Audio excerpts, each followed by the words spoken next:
নাসিক থেকে মুম্বাই যাওয়ার পথে বন্দে ভারতের সফর। আর এই সফরের এক্সপিরিয়েন্সটা আমার যে খুব একটা ভালো ছিল সেটা নয়, কারণ বন্দে ভারতের এসিটা আদেও কাজ করছিল কি করছিল না সেটাই বুঝে উঠতে পারিনি। হ্যাঁ, ওরা পরবর্তীকালে জানিয়েছিল যে এসিটার গণ্ডগোল থাকার জন্যে এসিটা ঠিকঠাক কাজ করছিল না।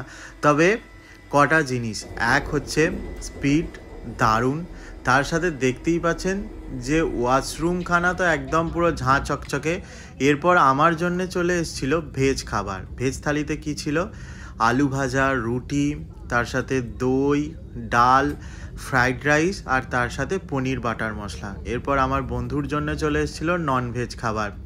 সেম মেনু ছিল, হচ্ছে আলু ভাজাটা ছিল, ডাল ছিল, ফ্রাইড রাইস ছিল, রুটি ছিল, তার সাথে এখানে ছিল চিকেন। 3 পিস চিকেন দিয়েছিল, তবে এদের দই দেয়নি, আমাদের দই দিয়েছিল। শেষ পাতে ছিল আইসক্রিম।